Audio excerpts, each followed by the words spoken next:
ꯊꯥꯏꯅ ꯃꯃꯥꯡꯉꯩ ꯃꯇꯝ ꯑꯃꯗ ꯈꯨꯜ ꯑꯃꯗ ꯂꯨꯈꯣꯏ ꯀꯧꯕ ꯅꯨꯄꯥ ꯑꯃ ꯂꯩꯔꯝꯃꯤ꯫ ꯂꯨꯈꯣꯏꯒꯤ ꯂꯣꯏꯅꯕꯤꯒꯤ ꯃꯃꯤꯡꯅ ꯊꯕꯥ ꯍꯥꯏꯅ ꯀꯧꯔꯝꯃꯤ꯫ ꯂꯨꯈꯣꯏꯒ ꯊꯕꯥꯒ ꯌꯥꯝꯅ ꯅꯨꯡꯁꯤꯅꯔꯝꯃꯤ꯫ ꯂꯨꯈꯣꯏ ꯁꯨꯕ ꯅꯣꯝꯕ ꯌꯥꯝꯅ ꯀꯜꯂꯤ꯫ ꯃꯈꯣꯏꯒꯤ ꯃꯆꯥꯅꯨꯄꯤ ꯑꯃꯁꯨ ꯂꯩꯔꯦ꯫ ꯃꯃꯤꯡꯅ ꯊꯥꯗꯣꯏ ꯍꯥꯏꯅ ꯀꯧꯔꯝꯃꯤ꯫ ꯂꯨꯈꯣꯏ ꯌꯣꯄꯥꯛ ꯑꯗꯨ ꯄꯥꯏꯗꯨꯅ ꯂꯧꯕꯨꯛꯇ ꯂꯥꯛꯂꯝꯃꯤ꯫ ꯂꯝꯕꯤꯗ ꯂꯨꯈꯣꯏꯒꯤ ꯃꯄꯥꯒ ꯄꯣꯛꯃꯤꯟꯅꯕ ꯃꯈꯨꯔꯥ ꯆꯥꯎꯔꯦꯜꯒ ꯊꯦꯡꯅꯔꯝꯃꯤ꯫ ꯆꯥꯎꯔꯦꯜꯅ, "ꯂꯨꯈꯣꯏ, ꯅꯪꯕꯨ ꯌꯣꯄꯥꯛꯇꯨꯒ ꯀꯗꯥꯏꯗ ꯆꯠꯂꯨꯒꯦ ꯍꯥꯏꯕꯅꯣ?" "ꯈꯨꯔꯥꯇꯣꯟ, ꯑꯩꯁꯦ ꯂꯧꯕꯨꯛꯇ ꯆꯠꯂꯨꯁꯤꯔꯥꯅ ꯇꯧꯕꯅꯤ꯫ ꯈꯨꯔꯥꯇꯣꯟꯗꯤ ꯀꯗꯥꯏꯗ ꯆꯠꯄꯤꯔꯨꯗꯣꯏꯅꯣ?" "ꯅꯪ ꯈꯨꯔꯥꯗꯤꯅꯦ, ꯅꯟꯗꯣꯝꯆꯥ ꯌꯦꯡꯅꯅꯕ ꯑꯃꯥꯏꯕꯤ ꯀꯧꯔꯨꯕꯅꯤ." "ꯑꯦ, ꯏꯟꯗꯣꯝꯆꯥꯒꯤ ꯑꯅꯥꯕꯗꯣ ꯈꯔ ꯐꯠꯇ꯭ꯔꯤꯕꯣ ꯈꯨꯔꯥꯇꯣꯟ?" "ꯀꯔꯥꯏꯗꯒꯤ ꯐꯔꯨꯕꯅꯣꯗ, ꯅꯟꯗꯣꯝꯆꯥꯒꯤ ꯑꯅꯥꯕꯁꯦ ꯅꯪ ꯈꯨꯔꯥꯇꯣꯟꯗꯤ ꯐꯒꯗꯕ ꯃꯥꯟꯗ꯭ꯔꯦ꯫ ꯑꯗꯣ ꯏꯁꯨ ꯊꯥꯗꯣꯏꯗꯤ ꯆꯥꯎꯔꯝꯂꯒꯅꯤꯅꯦ?" "ꯆꯥꯎꯔꯤ ꯈꯨꯔꯥꯇꯣꯟ꯫ ꯈꯨꯔꯥꯇꯣꯟꯁꯨ ꯅꯈꯣꯏꯔꯣꯝꯗ ꯑꯃꯨꯛꯇ ꯂꯥꯛꯀꯦ ꯇꯧꯕꯅꯤ꯫ ꯅꯟꯗꯣꯝꯆꯥꯒꯤ ꯐꯤꯕꯝ ꯑꯁꯤꯗ ꯊꯥꯗꯣꯛꯄ ꯌꯥꯗꯗꯨꯅ ꯂꯩꯔꯦ꯫ ꯅꯅꯥꯎꯁꯤꯡ ꯑꯗꯨꯁꯨ ꯊꯕꯛ ꯃꯐꯝꯗ ꯂꯩꯈꯤ." ꯑꯁꯨꯝꯅ ꯉꯥꯏꯍꯥꯛ ꯋꯥꯔꯤ ꯋꯥꯇꯥꯏ ꯁꯥꯟꯅꯗꯨꯅ ꯆꯥꯎꯔꯦꯜꯁꯨ ꯆꯠꯈ꯭ꯔꯦ꯫ ꯂꯨꯈꯣꯏꯁꯨ ꯃꯥꯒꯤ ꯂꯧꯐꯝꯗ ꯊꯕꯛ ꯁꯨꯔꯝꯃꯤ꯫ ꯊꯕꯥꯁꯨ ꯃꯆꯥ ꯑꯄꯤꯛꯄꯗꯨ ꯄꯣꯠꯁꯤꯟꯗꯨꯅ ꯆꯥꯛ ꯊꯣꯡꯅꯅꯕ ꯇꯧꯔꯝꯃꯤ꯫ ꯇꯟꯖꯥ ꯑꯗꯨꯗ ꯃꯧ ꯈꯔ ꯊꯕꯥꯈꯣꯏꯒꯤ ꯌꯨꯝꯗ ꯂꯥꯛꯂꯝꯃꯤ꯫ ꯃꯧꯁꯤꯡ ꯑꯗꯨ ꯁꯨꯃꯥꯡꯗ ꯂꯦꯞꯇꯨꯅ ꯊꯕꯥꯕꯨ ꯀꯧꯔꯝꯃꯤ꯫ ꯊꯕꯥꯁꯨ ꯇꯥꯔꯗꯨꯅ ꯏꯃꯨꯡꯗꯒꯤ ꯊꯣꯔꯛꯂꯝꯃꯤ꯫ "ꯅꯣꯏ ꯃꯌꯥꯝ ꯍꯧꯅꯔꯒ ꯂꯥꯛꯏꯁꯤꯕꯨ ꯀꯩ ꯂꯩꯔꯒꯦ?" ꯃꯧ ꯑꯃꯅ, "ꯏꯆꯦ, ꯑꯩꯈꯣꯏ ꯃꯌꯥꯝ ꯍꯧꯅꯔꯒ ꯂꯥꯛꯏꯁꯦ ꯑꯩꯈꯣꯏ ꯃꯧ ꯃꯌꯥꯝ ꯑꯃ ꯁꯦꯜ ꯈꯥꯏꯅꯔꯒ ꯆꯥꯛ ꯆꯥꯅꯒꯗꯧꯔꯤꯌꯦ꯫ ꯑꯗꯨꯒꯤ ꯏꯆꯦꯁꯨ ꯍꯥꯏꯒꯦ ꯍꯥꯏꯗꯨꯅ ꯂꯥꯛꯄꯅꯤ꯫ ꯑꯗꯣ ꯏꯆꯦ, ꯆꯥꯛ ꯆꯥꯅꯕꯁꯦ ꯌꯥꯎꯗꯕ ꯌꯥꯔꯣꯏꯀꯣ?" "ꯌꯥꯎꯔꯒ ꯂꯣꯏꯔꯦ ꯀꯩꯅꯣ꯫ ꯑꯗꯣ ꯁꯦꯜꯗꯤ ꯀꯌꯥꯅꯣ?" "ꯃꯈꯥꯏ ꯑꯃꯃꯝ ꯈꯥꯏꯅꯩꯌꯦ ꯏꯆꯦ." "ꯅꯇꯩꯁꯨ ꯆꯠꯊꯣꯛꯈ꯭ꯔꯦ꯫ ꯁꯦꯜꯗꯣ ꯆꯥꯛ ꯆꯥꯅꯕ ꯅꯨꯃꯤꯠꯇ ꯄꯤꯕ ꯌꯥꯕ꯭ꯔꯣ?" "ꯌꯥꯏꯌꯦ ꯏꯆꯦ." "ꯑꯗꯨꯗꯤꯅꯦ ꯅꯨꯃꯤꯠꯇꯨꯗ ꯑꯣꯏꯅ ꯄꯤꯔꯒꯦꯀꯣ." "ꯍꯣꯏ ꯏꯆꯦ, ꯑꯗꯨꯗꯤ ꯑꯩꯈꯣꯏ ꯑꯃꯨꯛ ꯊꯣꯛꯈ꯭ꯔꯒꯦ, ꯃꯤ ꯍꯧꯒꯗꯕꯁꯨ ꯈꯔ ꯋꯥꯠꯂꯤ." "ꯍꯣꯏ ꯍꯣꯏ, ꯆꯠꯂꯣ ꯆꯠꯂꯣ." ꯃꯧꯁꯤꯡ ꯑꯗꯨꯁꯨ ꯆꯠꯈ꯭ꯔꯦ꯫ ꯊꯕꯥꯗꯨ ꯆꯥꯛ ꯀꯟꯅ ꯊꯣꯡꯂꯝꯃꯤ꯫ ꯑꯉꯥꯡ ꯑꯗꯨꯁꯨ ꯀꯟꯅ ꯀꯟꯅ ꯀꯞꯂꯛꯏ꯫ ꯊꯕꯥ ꯑꯉꯥꯡ ꯑꯗꯨ ꯊꯦꯝꯅ ꯊꯦꯝꯅ ꯆꯥꯛ ꯑꯗꯨ ꯊꯣꯡꯂꯝꯃꯤ꯫ ꯂꯨꯈꯣꯏꯗꯨ ꯂꯧꯕꯨꯛꯇ ꯊꯕꯛ ꯁꯨꯔꯝꯕꯗꯒꯤ ꯅꯨꯡꯁꯥ ꯁꯥꯒꯠꯂꯛꯄ ꯑꯗꯨꯗ ꯃꯌꯨꯝꯗ ꯀꯥꯔꯛꯏ꯫ ꯁꯨꯃꯥꯡꯗ ꯂꯦꯞꯇꯨꯅ, "ꯍꯩ ꯃꯃꯥ, ꯇꯥꯕ꯭ꯔꯅꯦ? ꯈꯨꯗꯩ ꯑꯃꯇ ꯄꯨꯊꯣꯔꯛꯎꯅꯦꯍꯦ." ꯊꯕꯥꯁꯨ ꯇꯥꯔꯗꯨꯅ ꯈꯨꯗꯩ ꯑꯃ ꯄꯨꯗꯨꯅ ꯃꯄꯥꯟꯗ ꯊꯣꯛꯂꯛꯏ꯫ "ꯃꯄꯥ, ꯈꯨꯗꯩ ꯍꯥꯏꯕꯗꯣ ꯁꯤꯗ ꯂꯩꯖꯔꯦ꯫ ꯏꯆꯥꯗꯤ ꯇꯨꯝꯈ꯭ꯔꯕ꯭ꯔꯣ?" "ꯀꯞꯄ ꯃꯈꯩ ꯀꯞꯂꯝꯃꯒꯅꯦ ꯇꯨꯝꯈ꯭ꯔꯦ꯫ ꯑꯗꯣ ꯃꯄꯥ, ꯆꯥꯛ ꯊꯥꯡꯗꯣꯛꯆꯔꯝꯃꯣꯔꯥ?" "ꯍꯣꯏ ꯍꯣꯏ ꯍꯣꯏ, ꯊꯥꯡꯗꯣꯛꯑꯝꯃꯣ, ꯑꯩꯁꯨ ꯆꯪꯂꯛꯂꯒꯦ." ꯊꯕꯥꯁꯨ ꯏꯃꯨꯡꯗ ꯆꯪꯈꯤ꯫ ꯂꯨꯈꯣꯏꯁꯨ ꯏꯔꯨ ꯃꯥꯏꯊꯖꯔꯗꯨꯅ ꯆꯥꯛꯈꯨꯝꯗ ꯆꯪꯂꯛꯏ꯫ ꯊꯕꯥꯅ ꯃꯄꯨꯔꯣꯏꯕꯅ ꯆꯥꯅꯅꯕ ꯆꯥꯛꯇꯨ ꯊꯥꯡꯇꯣꯛꯇꯨꯅ ꯊꯅꯝꯃꯤ꯫ ꯂꯨꯈꯣꯏ ꯆꯥꯛ ꯆꯥꯅꯅꯕ ꯐꯝꯊꯔꯛꯏ꯫ "ꯏꯟꯖꯥꯡꯁꯤꯗꯤ ꯎꯇꯤꯅꯤꯗꯅ, ꯐꯔꯦ, ꯊꯕꯛ ꯋꯥꯔꯨꯕꯒ ꯆꯥꯛ ꯐꯅ ꯌꯥꯝ ꯆꯪꯂꯅꯤ꯫ ꯑꯗꯣ ꯅꯪꯗꯤ ꯆꯥꯔꯕꯣ?" "ꯆꯥꯗ꯭ꯔꯤꯌꯦ, ꯃꯣꯏ ꯃꯄꯥ ꯇꯣꯛꯂꯒ ꯆꯥꯔꯒꯦ." "ꯑꯣ, ꯑꯗꯨꯗꯤ ꯑꯩ ꯆꯥꯕ ꯍꯧꯔꯒꯦꯍꯦ." ꯂꯨꯈꯣꯏꯗꯨ ꯆꯥꯛ ꯆꯥꯕ ꯍꯧꯔꯝꯃꯤ꯫ ꯊꯕꯥꯁꯨ ꯃꯄꯨꯔꯣꯏꯕꯒꯤ ꯃꯅꯥꯛꯇ ꯐꯝꯗꯨꯅ ꯑꯋꯥꯠ ꯑꯄꯥ ꯌꯦꯡꯂꯤ꯫ ꯂꯨꯈꯣꯏꯅ, "ꯃꯃꯥ, ꯉꯁꯥꯏ ꯈꯨꯔꯥꯇꯣꯟꯗꯣ ꯂꯧꯕꯨꯛꯇ ꯆꯠꯄꯗ ꯊꯦꯡꯅꯔꯝꯃꯤ꯫ ꯏꯟꯗꯣꯝꯆꯥꯗꯨ ꯌꯥꯝꯅ ꯀꯟꯅ ꯅꯥꯔ ꯃꯥꯜꯂꯦꯅꯦ." "ꯃꯣꯏ ꯃꯄꯥ, ꯏꯕꯥꯅꯤꯁꯨ ꯅꯣꯡꯃꯇ ꯆꯠꯂꯒ ꯍꯪꯂꯨꯁꯤ꯫ ꯏꯟꯗꯣꯝꯆꯥꯗꯣ ꯑꯩꯈꯣꯏꯒꯤꯗꯃꯛꯇ ꯌꯥꯝꯅ ꯋꯥꯕꯤꯔꯛꯈꯤꯕꯅꯤ." "ꯅꯣꯡꯃ ꯍꯦꯛ ꯆꯠꯄ ꯍꯥꯏꯕꯗꯨꯅꯤ꯫ ꯑꯩꯁꯨ ꯆꯥꯛꯁꯦ ꯇꯣꯛꯂꯦ꯫ ꯑꯉꯥꯡꯗꯣ ꯑꯩ ꯑꯃꯨꯛ ꯂꯧꯕꯤꯔꯒꯦ꯫ ꯅꯪ ꯑꯃꯨꯛ ꯆꯥꯛꯁꯦ ꯆꯥꯊꯣꯛꯂꯨꯔꯣ." ꯑꯁꯨꯝꯅ ꯂꯨꯈꯣꯏꯅ ꯑꯉꯥꯡ ꯑꯗꯨ ꯂꯧꯗꯨꯅ ꯃꯥꯒꯤ ꯅꯨꯄꯤꯕꯨ ꯆꯥꯛ ꯄꯤꯖꯔꯝꯃꯤ꯫ ꯑꯁꯨꯝꯅ ꯃꯇꯝ ꯈꯔꯗꯤ ꯍꯧꯖꯤꯟꯈ꯭ꯔꯦ꯫ ꯊꯕꯥꯗꯨ ꯃꯤꯔꯣꯜꯂꯛꯂꯝꯃꯤ꯫ ꯂꯨꯈꯣꯏꯗꯤ ꯃꯆꯥ ꯑꯃꯁꯨ ꯐꯪꯖꯒꯗꯧꯔꯦ ꯈꯟꯕꯗ ꯍꯔꯥꯎꯖꯔꯝꯃꯤ꯫ ꯊꯕꯥꯅ, "ꯃꯣꯏ ꯃꯄꯥ, ꯍꯟꯗꯛ ꯄꯣꯛꯀꯗꯧꯔꯤꯕ ꯏꯆꯥꯁꯦ ꯅꯨꯄꯥ ꯑꯣꯏꯔꯗꯤ ꯐꯅꯤꯀꯣ?" "ꯃꯃꯥ, ꯑꯩꯗꯤ ꯅꯨꯄꯤꯅꯕꯨ ꯍꯦꯟꯅ ꯄꯥꯝꯃꯤ꯫ ꯍꯧꯖꯤꯛ ꯃꯇꯝꯒꯤ ꯅꯨꯄꯤ ꯊꯤꯔꯒ ꯃꯃꯥ ꯃꯄꯥ ꯄꯤꯖꯅꯤꯡꯗꯕꯁꯤꯡꯁꯦ ꯎꯕꯗꯅꯦ ꯏꯆꯥ ꯅꯨꯄꯥ ꯄꯣꯛꯀꯗꯕ ꯇꯜꯂꯤ꯫ ꯃꯈꯥꯔꯣꯝꯒꯤ ꯈꯨꯔꯥ ꯁꯥꯖꯧꯗꯣ ꯃꯆꯥ ꯃꯃꯧꯅ ꯌꯥꯝꯅ ꯊꯤꯅ ꯇꯧꯕꯤ ꯍꯥꯏ꯫ ꯆꯥꯛꯀꯁꯨ ꯄꯤꯖꯕꯤꯗꯕ ꯃꯥꯜꯂꯤ." "ꯃꯣꯏ ꯃꯄꯥꯅ ꯍꯥꯏꯔꯤꯕꯗꯨꯕꯨꯗꯤ ꯌꯥꯝꯅ ꯆꯨꯝꯃꯤ꯫ ꯑꯗꯣ ꯅꯨꯄꯤ ꯂꯣꯏꯅ ꯇꯧꯕ ꯅꯠꯇꯦꯗ, ꯅꯨꯄꯤ ꯈꯔ ꯈꯛꯇꯅ ꯇꯧꯕꯅꯤ꯫ ꯏꯅꯦ ꯑꯁꯪꯕꯤꯒꯤ ꯃꯃꯧꯗꯣ ꯌꯥꯝ ꯐꯔꯤꯕꯗꯨꯗꯤ꯫ ꯑꯐꯕ ꯂꯩꯔꯗꯤꯅꯦ ꯐꯠꯇꯕꯁꯨ ꯂꯩꯕ ꯃꯁꯥꯅ ꯇꯥꯕꯅꯤ꯫ ꯂꯥꯏꯗ ꯐꯥꯎ ꯐꯠꯇꯕ ꯂꯥꯏ, ꯑꯐꯕ ꯂꯥꯏ ꯍꯥꯏꯗꯨꯅ ꯈꯥꯏꯗꯣꯛꯇꯨꯅ ꯂꯩꯔꯤꯕꯗꯨꯅꯤ꯫ ꯑꯩꯗꯤ ꯍꯌꯦꯡ ꯑꯩꯈꯣꯏꯅ ꯁꯣꯜꯂꯕ ꯀꯥꯟꯗ ꯁꯦꯕꯥ ꯇꯧꯕꯤꯒꯗꯕ ꯏꯆꯥꯅꯨꯄꯥ ꯑꯃ ꯄꯥꯝꯃꯤ." ꯑꯁꯨꯝꯅ ꯃꯇꯩ ꯃꯅꯥꯎ ꯑꯅꯤꯗꯨ ꯋꯥꯔꯤ ꯁꯥꯟꯅꯔꯝꯃꯤ꯫ ꯑꯁꯨꯝꯅ ꯃꯇꯝ ꯍꯧꯈꯤꯕꯅ ꯊꯕꯥꯁꯨ ꯃꯀꯨꯝ ꯃꯊꯥ ꯁꯨꯔꯛꯂꯤ꯫ ꯊꯕꯥꯕꯨ ꯑꯉꯥꯡ ꯎꯅꯕꯒꯤꯗꯃꯛꯇ ꯂꯨꯈꯣꯏꯅ ꯑꯃꯥꯏꯕꯤ ꯇꯝꯄꯥꯛꯄꯨ ꯀꯧꯔꯝꯃꯤ꯫ ꯑꯃꯥꯏꯕꯤ ꯇꯝꯄꯥꯛꯁꯨ ꯂꯥꯛꯇꯨꯅ ꯊꯕꯥꯕꯨ ꯑꯉꯥꯡ ꯎꯅꯅꯕ ꯇꯧꯔꯝꯃꯤ꯫ ꯂꯨꯈꯣꯏꯁꯨ ꯃꯄꯥꯟꯗ ꯃꯁꯥꯗꯨ ꯏꯄꯥ ꯄꯥꯈꯠꯅ ꯂꯦꯞꯂꯤ꯫ Ngayhak leibaga amaibi tampakto angang ama pamduna thoglai. Lukhoi, nachanupa ama phangjare ni he. Lukhoi du machanupa ama phangjare tabada yamna haraurami. Ine, mamadi kashu tawdraba natro. Tampakna nungaitana hairai. Lukhoi, ine su mamado kannanaba kannadi hotnabani. Adubu kanba ngamdre. Nang inebu warauganuko. Lukhoi amaibi tampaki wadu tabada masado haifam tawfam khanglamde. Mangol aduda famthaduna lukhoi adu kaplami. Thaba leitre tabada khul aduda lairiba mising adusu lukhoi gi mayumda hangba laknarami. Chaurel su pawa adu tabada laklami. Lukhoi di angawba amagumna kapli. Chaurel na lukhoi bu themjin birami. Lukhoi, pumnamakse imaugi laibakta asum tho haina tamlamlabani. Imong na aikhoi pumbu thadoktu na chatkibase khuraton su yamna nungaiti. Adumna sum kaptuna leirabadi yarare. Imaugi aroiba mathong mangam pangthoknabane amukta tawsi. Asamna Chaurel na lukhoi bu themduna thabagi aroiba mathong mangam pangthoklami. Lukhoi su apikpa macha anibu senabada thabak chatkidre. Chaurel su lukhoi khoida laklami aduga lukhoi ga wari sanarami. Chaurel na lukhoi, khuraton nangina tawsi yengwa ngamdre. Angang apikpa ani siga kanadi lukhoi nupi ama thinanaba tawsi. Khuraton, ai nupi thiraroi. Aina nupi thiraga nupi duna icha anibu thina tawbibada ai yengba ngamloi. Ai, karigi thina tawgadoribano. Khuratona khangba nupi macha amale. Nupi macha do yamna phai. Mama macha dang leibani. Nangna yaragadi khuraton chatuna hekta hainaruragi. Nang yarabadi khuraton leirisidi. Chaurel na themduna lukhoibu yahalami. Asumna Chaurel na sinduna lukhoibu amuk nupi thi halami. Lukhoi gi nupi atombi adugi mamingna Sanare haina kaurami. Sanare na angangani adubu mane hek pokjaba machamakni khanna nusirami. Machanupa adugi mamingsu Sanare na thauba haina tholami. Thadoisu Sanare na ising asaba lumduna irujabirami. Thadoina ima makharumge abem hoigi mama na ko hairiba. Ima se aikoina naw ibani gi pokpa ima na te hai. Akoina naw ibani pokpa ima dudi sikre na hairiba. Aduga ko ima atombini na so hairiba. Sanare du sawbudi yamna sawnginglami. Aduba sawbado machagi mamangda uthoklamde. Icha thoibi makoina hairiba do aranba ngaktani. Nangana nawgadi aigi hek ibuk thoki ichani. Makoidine wathi ngangnaraga mabuk thanba mi ngaktani. Hayeng khaidi moida changba yade ko icha thoibi. Hoi ima changaroige.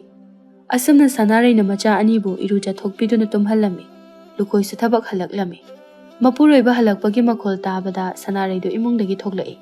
Lukhoi hek lakpaga macha bu hanglami. Mama, icha ani di ude kadai chakre. Icha ani di tumkhre moi mapa. Nangshu icha ani se senabada waram lagani tawrise. Aishu nangi mateng pangba ngamdre. Moi mapa, mama na macha senababu kaigi wadoino. Ado, moi mapa, hayeng di icha sing sipuraga kaithal chaluse. Yausang su kuidre. Icha singi mapi marwal khara laipiruse. Hoi, chasi.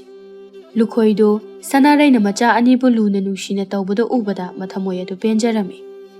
Sanare turelda ising sokpa laklami. Abemgi mama apabiga thengnarami. Sanare na iche thengnaba tanyam jari. Wari imta sanakise.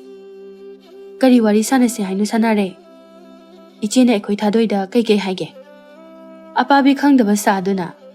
Iche di thadoida kaisu haikidena Sanare. Aise, icha anigi apokpa mama nate haiduna. Icha anigi apokpa mama di laikhidre haiduna. Iche na ekoi thadoida haisi achumbara. Apabi do lat tawduna hairai. Sanare, adudi iche na thadoida nushiduna laknabani. Iche, angangda matungda adugumba wado haibirakana. Matunga hairaklabadi afaba oiroi ko iche. Asi hairamlaga Sanare do tureldagi ising adu soklaga chatki. Apabi do saungningbana loirami.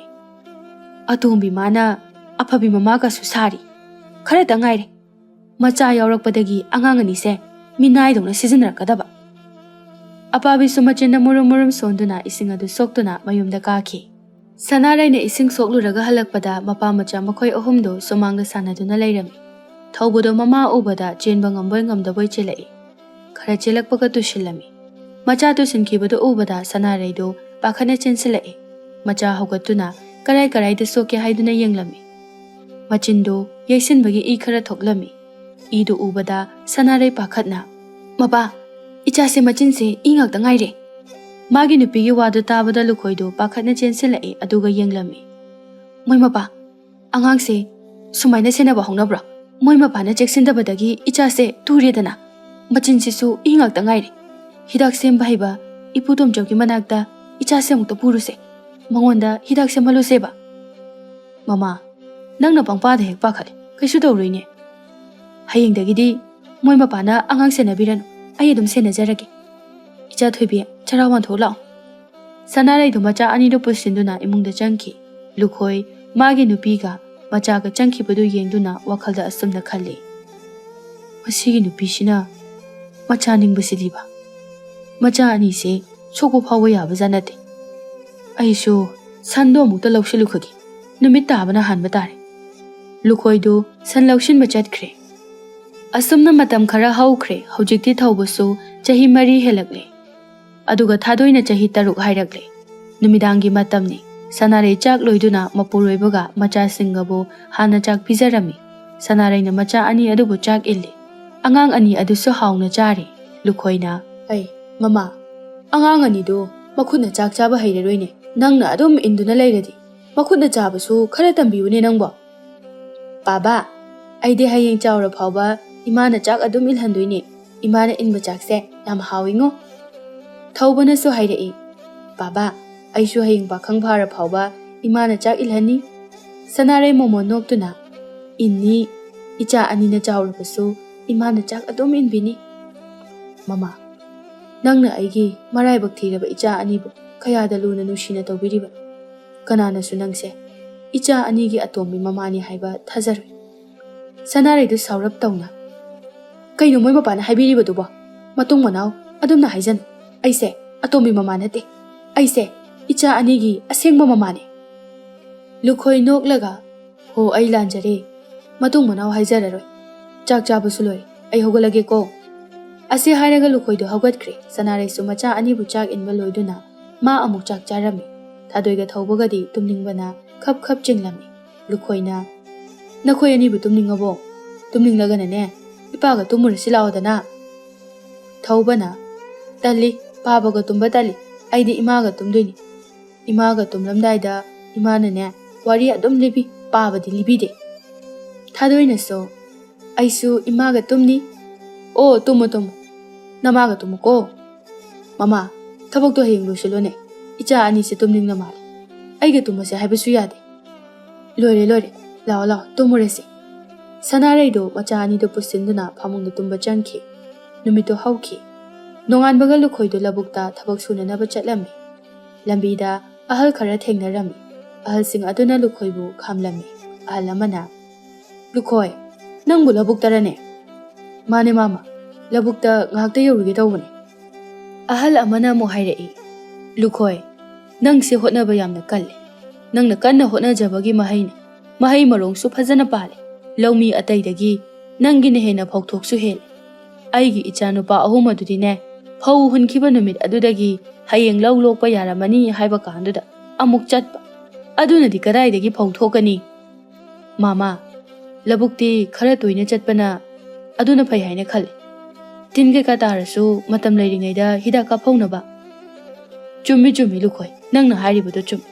Ado nangi nupi atombidudi mina hainabada yam phai haina tai. Angang ani dusu yamna luna tawi hai. Chumbrane. Hoi mama, yam luna tawi. Mangonda mase atombini kaina hairula uba yabaza natida. Mangonda atombini haiba wahai ase. Magi khwaidige saubini. Lukhoi, nang naraibak yam phai. Hojiki matam asida adugumba nupi ama phanglibado. Makharumgi kumargi nupi atombi adudine yamna phatta mali. Angang singdo chaka pizade hai. Thina su phubi na hai. Angang sing adugi khanbada yamna nungaite. Asumna wari watai sanaduna lairami. Thadoiga thawbagado sanaba chatkirami. Sanarai su imungi thaba inkhang loisilli. Thawbadu kaptuna mache thadoina yumda putuna laklami. Machana kappagi khonjel du tabada Sanarai du imungdagi chenthorei. Sanarai pakhatna. Atomba, kaidawre? Nangna kaplaga laklibadi? Kanana ichada kaidawraino imada hayo. Thadoina Ima Thembungna akhoina nawdo phuriba adugi kapine na nawse. Thembungna igi icha tombada phuriba. Thembung kadai dele hawe lao imaga chase. Asi haiduna sanare na macha ani dubu puduna laklami. Thadoina makhut thinduna Ima tu ada Thembung leiri. Sanare du Thembunggi manakta changsinduna Thembunggi manada kanna leirami aduga hairami. Karigino nangna aikhoi thobada phui haise. Thembung mana leiba aduda nara duna kapladuna hairei. Mana aingonda hana khana bawrokpagi aina phubane. Khana hawreena hekta phuba yabra. Matunga phuraklabadine kaidogi yengo. Asi hairamlaga Sanareido macha anido puduna chatkirami. Thembungdo kaptuna leihawi. Sanareina macha anida asumna hairami. Hayang khaidine moiga sanaba yade. Yumda adum sanagadabani ko. Hoi ima nanaw ibani yumda adum sanarage. Numisu tasilakle lukhoido laboktagi karaklami. Lukhoina laboktagi halakpagi lambida Thembunggi mama Thambaldo thengnarami. Thambal lukhoibu ubada. Lukhoi nang amukta ngaikho. Kai hagi daima. Lukhoi nangi nupina tawribase karino. Angang khanaraga mama mana themjinbagi mahutta. Aigi ichagi managa sulai haine. Mana machanu siriba dumaina ne. Aisu ichanu siribani. Amarom da madya domi. Aigi di aini hek pokliba ichani. Angang khanabadane mama yawra adi afaba oiroi hayu ko lukhoi. Itaima nanaw nupida ai haige. Hoi hoi nana khara waro. Ma ka ama helabani ko. Adudi itaima su chananaba tawrage. Hoi itaima. Thambal su chatkre. Lukhoi su mayumda halaklami wakhalda su. Heibu masigi nupi sibu kamai ngangna sigi. Macha ani sigi hakanda mana khanariba mise phanadi yamle. Asumna khanduna lakpana mayum su yoraklami. Thadoiga thaubaga do moigi sumangda sanaduna leirami. Mapana labuktagi halakpado ubada harauna laujai. Pabala e. Makhoi ani aduna mapagi manakta chinsalle. Lukhoina icha thoibi icha tomba pabase lekhong waktani. Babada thinglakanu ko nakhoi motkani. Baba aigi sananaba nga pharakbra. Pharakpani. Sese ngayok chapududa hapchilo aduga yo uko. Thaubado mapana magi nga pharakpaduda yamna haraujarami. Lukhoi machanupida yengduna icha thoibi namado babana khudai amada buthoro hayo. Hoi baba. Thadoi se mungda changduna hairami. Sanare su khudai ama puduna thoglai. Nupa khudai haibado sida leizari. Thamu ado mama nangbu Thembungda mana leirurabro. Icha tombada phurakpagi aina mana laikhibani. Moi mapada kanana haireino. Aina labuktagi halakpada itaima Thambaldo thengni. Itaima Thambalna hairakpani. Karigi migi machada mana leiruribanu ni nangbo. Moigi machaduna aikhoi ichada phuraisidi ma khangde haibra. Haima angang haibasidi gyan taba natene. Sanaradi khara su khanani. Khangde aigi ichada kanamtana phuba yaroi. Asi haiduna macha anibo imungda pushinduna Sanare adu changki. Asumna numit adu hauki mathangi numitni. Sanaregi mama Sanatombi do machanupigi mayumda laklami. Sanatombi araiba nupi natte mitrang tawba haiba nupini. Thadoiga thaubaga do sumangda sanarambadagi mabok Sanatombi lakpado ubada harauna laurei. Akhoi bubok lae.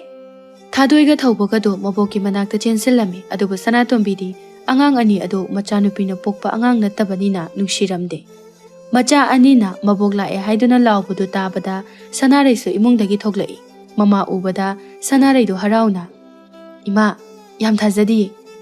Ima lakpase nachadi ima se ai kawkhrabai khaluri. Ima sune nangi nakta chatke khanbase kuirabani. Thabak sinane sungsang hek sangdaba. Thadoiga thaubaga da yengduna angang ani se haino pamida karaga haino umunba khara hekalucho. Isa se lamsang lakpagi wabana yadre. Haino amunbado charaga ne isa se khara kangkhatpra yenge. Ima kaino angang ani se ukaba hairui. Naya nupada hairaga ai hekhange. Imungda changase ima. Hai nang se onthokna su pangida ko. Makhoi ani se nangi na chana te ni bema. Matam leiringai sidane nangi asengma na cha ama yauna na batau jaw. Natrabadi ne hayeng yamna wagani ko. Kaino imana haibiribadubo makhoi anise aini hek pokjaba aigi asengba ichani imagi bema nangsi kamaina ngangna doino onthokna supangida ko lukhoi manembu matam khara makhoi da leinana ba hairami Sanatombi su yarami numidangi chakto Sanareina thongduna makhoi punna chaminaduna tumlami asumna numituma hauki mathangi numini lukhoi sunganta haugatuna labukta chatkre Sanare su imungi thaba ingkhang loishinduna magi nupana thaknana ba labukta chaga achapot ka thindana ba haiduna tholei thadoina ima kadai chatoino labukta ne nangpa bagi chaga achapot ka thiluge nobani iboka leminaramuko hoima Sanare do mamada macha anibu sinaramlaga labukta magi nupagi chaga achapot ka thinba chatkirame Sanatombi do wakhal ama lai hais ichanupi leitringai asida angang anise mitrang tawduna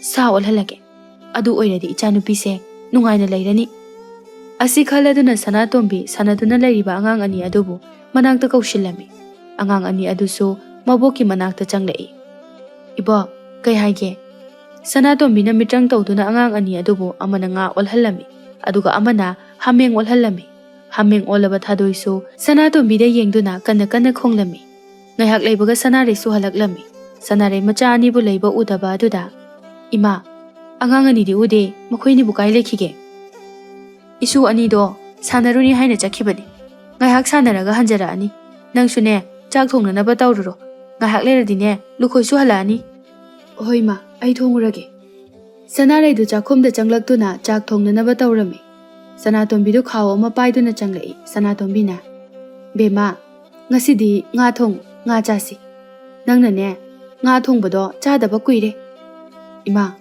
hori numidang oina thongase hoji kaithal chalaga nga amuk leirubado thenglani nga di imana leira abani ase haiduna Sanatombi na thawbana onba nga du khawdagi puthoktuna Sanare da pirami ima di karam kanda kaithil chaluriba onana labukta chakringai da ne imana kaithil chatuna leirubani thengkhrani nga se sacha semto aduga hawna thongu ko asi hairam laga Sanatombi du thokre Sanare na nga adu da yenglubada nga aduna mapi tari badu Sanare na urami madu ubada Sanare du yamna ngaklami karigino nga sina mamitagi mapi tari basina aduga aina nga sibu ubada asuk yamna nushiri basina karigino ai nga se halarogi nga se isingda thadok pirage asi khandana Sanare na nga du puraktuna makhoigi mamangi pukri aduda nga adubu thada birami Tureldagi khoi chobluraga halakpa nupa ama thengnarami Sanare na nupa adudagi nga ama leiduna semduna thongbirami lukhoi su labuktagi halaklami Sanare na magi nupaga mamaga na chananaba chak thibirami lukhoi ga Sanatombi ga su chak chananaba phamtharai Sanatombi na bema nangsu aikhoina charingai sida yahaura sidana lao ima aidi angang sing sanaba halaga chaminarage makhoi ani do kaitana sanaba chakraba jano moi mapa chak to toklaga icha ani do amukta thibiru cho hoi hoi ai chak to ga thiruragi Sanare di macha ani halakpra haina yengjarami asumna chak to tokladuna lukhoi du macha ani du thiba chatkhirami adubu thiba phanglamde lukhoi du matha sana halaklami magi nupa halakpadu ubada Sanare na moi mapa icha ani dubu kadai da lehoge mama icha ani do thiba yaba thirabani thiba phangdini mingonda hanglabasu kanamata ui hairakte Sanare kaptuna moi mapa icha ani do kadai da leiramgani ayukki chaksu charam khiroi icha ani do chagyam lamamani ye Sanatombi na karigi kaplibano isu ani do soidana yumasida halakhigani lukhoi ga Sanatombi ga changduna Sanare bu themlami Sanare macha halaktribo phawba chak charoi haiduna chak charamde lukhoi su macha ani bu thirami adubu numit nini thiraba phawba angang ani adu phanglamde moigi ingkhol aduda hameng ama adum leibadu Sanare na urami Sanare hameng adubu ubada yamna nungshirami hameng adugi majinraksu mahakna thakpirami lukhoi na mama hameng asidi kadaidagi hameng no moi baba nahandagi masigi hameng se aikhoigi ingkhol sida adum lei aina nushiduna phajinduna thambani Sanatombi na lukhoi aigi hakjang se nongma gi sumsum sonjilakle hameng thongba charabadi aigi hakjang se ꯈꯔ ꯀꯟꯈꯠꯀꯗꯕ ꯃꯥꯜꯂꯤ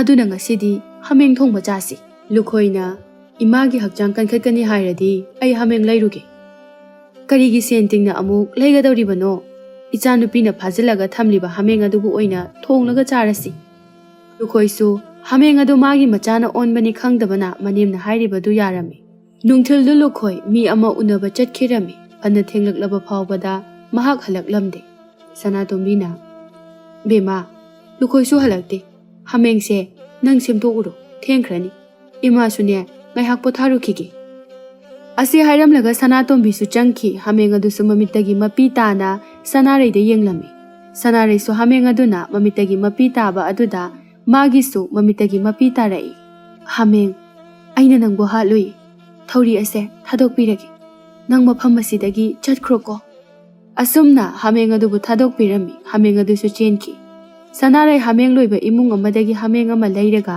ꯃꯃꯥꯅ ꯆꯥꯅꯅꯕ ꯊꯣꯡꯕꯤꯔꯝꯃꯤ ꯁꯅꯥꯇꯣꯝꯕꯤꯁꯨ ꯍꯥꯃꯦꯡ ꯊꯣꯡꯕ ꯑꯗꯨ ꯌꯥꯝꯅ ꯍꯥꯎꯅ ꯆꯥꯗꯨꯅ ꯇꯨꯝꯈꯤꯔꯝꯃꯤ ꯑꯁꯨꯝꯅ ꯅꯣꯡꯁꯨ ꯉꯥꯜꯂꯝꯃꯤ ꯁꯅꯥꯇꯣꯝꯕꯤꯗꯨ ꯃꯌꯥꯅꯨꯄꯥꯒ ꯃꯆꯥꯅꯨꯄꯤꯒꯗ ꯌꯨꯝꯗ ꯍꯜꯂꯒꯦ ꯍꯥꯏꯅ ꯍꯥꯏꯔꯝꯃꯤ ꯃꯆꯥꯅꯨꯄꯤꯒ ꯃꯌꯥꯅꯨꯄꯥꯒꯅꯁꯨ ꯌꯥꯔꯦ ꯊꯣꯡꯒꯥꯜ ꯐꯥꯎꯕ ꯁꯅꯥꯔꯩꯅ ꯃꯃꯥꯕꯨ ꯊꯤꯟꯗꯣꯛꯄꯤꯔꯛꯏ ꯄꯨꯈ꯭ꯔꯤ ꯂꯩꯕ ꯃꯄꯥ ꯑꯗꯨ ꯌꯧꯔꯛꯄꯗ ꯊꯥꯗꯣꯏꯅ ꯑꯣꯟꯕ ꯍꯥꯃꯦꯡ ꯑꯗꯨ ꯀꯟꯅ ꯆꯦꯟꯁꯤꯜꯂꯛꯇꯨꯅ ꯁꯅꯥꯇꯣꯝꯕꯤꯕꯨ ꯄꯨꯈ꯭ꯔꯤ ꯑꯗꯨꯗ ꯏꯟꯊꯔꯝꯃꯤ ꯁꯅꯥꯇꯣꯝꯕꯤꯗꯨ ꯄꯨꯈ꯭ꯔꯤ ꯑꯗꯨꯗ ꯏꯔꯥꯛꯅꯔꯝꯃꯤ ꯍꯥꯃꯦꯡ ꯑꯗꯨꯕꯨ ꯎꯕꯗ ꯈꯪꯂꯦ ꯃꯥꯅ ꯍꯥꯃꯦꯡ ꯑꯣꯜꯍꯟꯈꯤꯕ ꯑꯗꯨꯅꯤ ꯍꯥꯏꯕ ꯁꯅꯥꯇꯣꯝꯕꯤ ꯃꯥꯕꯨ ꯀꯟꯕꯤꯅꯕ ꯍꯥꯏꯗꯨꯅ ꯀꯟꯅ ꯀꯟꯅ ꯂꯥꯎꯔꯝꯃꯤ ꯑꯗꯨꯕꯨ ꯀꯅꯥꯃꯠꯇꯅ ꯇꯥꯔꯝꯗꯦ ꯁꯅꯥꯔꯩꯁꯨ ꯃꯃꯥꯕꯨ ꯀꯔꯝꯅ ꯏꯁꯤꯡ ꯑꯗꯨꯗꯒꯤ ꯂꯧꯈꯠꯁꯤꯒꯦ ꯍꯥꯏꯅ ꯈꯜꯂꯝꯃꯤ ꯁꯅꯥꯇꯣꯝꯕꯤꯅ ꯑꯩꯒꯤ ꯊꯋꯥꯏꯁꯦ ꯑꯃꯨꯛꯇ ꯀꯜꯂꯨ ꯍꯥꯟꯅꯒꯨꯝꯅ ꯃꯤ ꯑꯃꯨꯛ ꯑꯣꯜꯍꯟꯒꯦ ꯑꯁꯤ ꯍꯥꯏꯗꯨꯅ ꯃꯤꯇ꯭ꯔꯪ ꯇꯧꯗꯨꯅ ꯑꯉꯥꯡ ꯑꯅꯤ ꯑꯗꯨꯕꯨ ꯍꯥꯟꯅꯒꯨꯝ ꯃꯤ ꯑꯣꯜꯍꯜꯂꯝꯃꯤ ꯊꯧꯕꯅ ꯏꯔꯣꯏꯗꯨꯅ ꯁꯅꯥꯇꯣꯝꯕꯤꯕꯨ ꯀꯜꯂꯝꯃꯤ ꯃꯇꯧ ꯑꯗꯨ ꯎꯕꯗ ꯁꯅꯥꯔꯩꯗꯨ ꯉꯛꯄꯅ ꯂꯣꯏꯔꯦ